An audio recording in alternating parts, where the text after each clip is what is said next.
in turbulent times, sometimes it's just meant for you to sit down. It's just meant for you to allow yourself to be in that space of struggle in order to get to the other side of understanding what your next step truly should be, instead of moving out of scarcity or moving out of a lack mentality and putting yourself in situations that aren't going to do anything but bring you even more hurt and pain. You lose one job and then you jump to the next job and you lose that job and you wonder, or something happens to you at that job and you wonder why the struggle keeps coming to you. And I think it's important to understand that sometimes when back-to-back things happen to you, you have to allow yourself to sit down and really analyze and understand who you are showing up as an individual, and not be in a space of judgment, but just be the observer. That way you can understand to be honest with yourself and truly change at a core level, to where you're not continuously putting yourself in a situation that is painful or that is traumatic.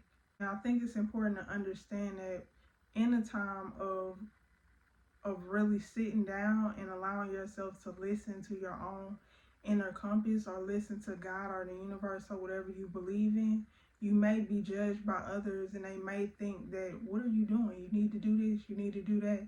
But I think it's important to not allow lack to put you in a space of even more lack, whether that be emotionally, mentally, spiritually, or whatever the case may be.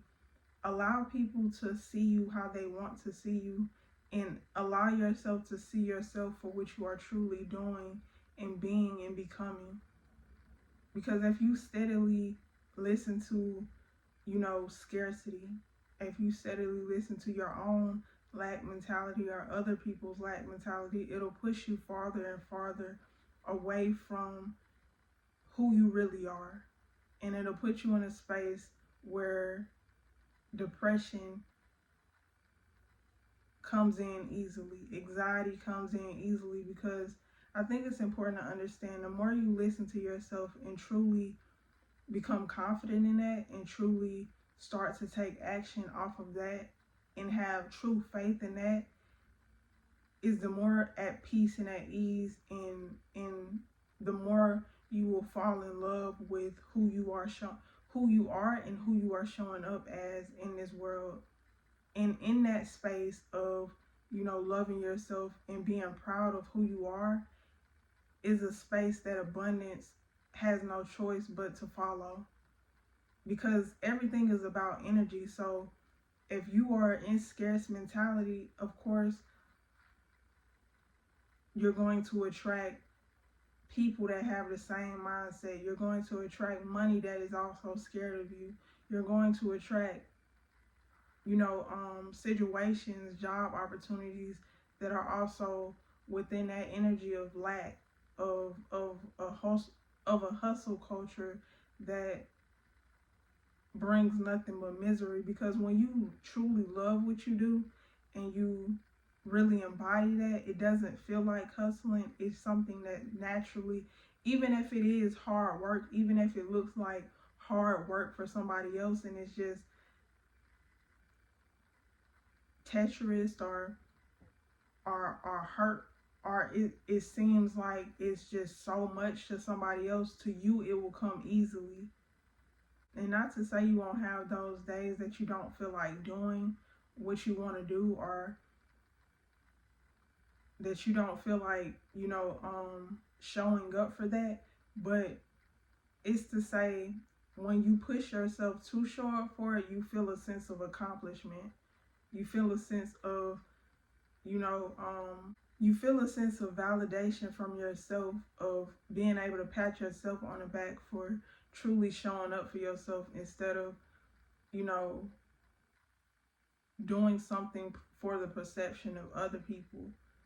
It's like you don't really need a pat on the back. You continue to keep going because it's something that is calling you to show up, instead of going off of other people calling you to show up, and it's not really aligned to, your heart space. It's not really aligned to something that you truly want to do and it's draining you.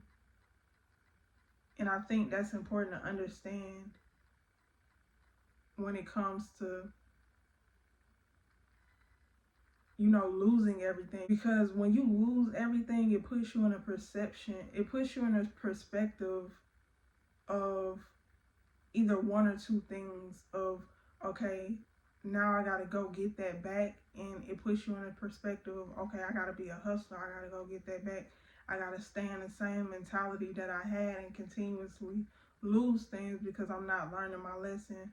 Or it puts you in a perspective of, okay, now I need to go inward and truly understand what I can bring to this life that can be fruitful and abundant to me, but also I can feel internally fruitfully and abundant within myself as well, so that whatever flows to me is flowing abundantly because it's matching me energetically. And I think it's important to understand, if you want new in your life, old patterns and old relationships and old situations and old thinking patterns and toxicity has to flow out of your life. And yes, that will be painful because you were comfortable in that toxicity, because you were comfortable with what that was bringing to you, the little, prizes, or the little that it was bringing to you. But I think it's important to understand that more is out there for you. You just have to trust yourself, trust your instincts, trust your intuition, and allow yourself to be guided by that. Because at the end of that road, will it be easy? Will it be automatically? Will you automatically have $100,000? No, but on that journey, you will enjoy the journey if you allow yourself to let go of the lack mentality and the lack energy within that. You will be able to enjoy the journey, unlike following somebody else's path of what they think that you should be doing. Because on that journey, you cannot enjoy it. You will only have temporary happiness within that, and within temporary happiness comes the loss of peace, and the loss of within that comes depression and anxiety, because you're not really being true to yourself, or being able to stand up for yourself, or being able to really embody your authentic nature and what you truly are able to bring to the table. And I think it's important to understand that when it comes to, when it comes to losing everything, because I've been in that position, because I was building on a foundation that truly wasn't authentic to me. I was building on a foundation of what other people perceived as success, and not my own version of success.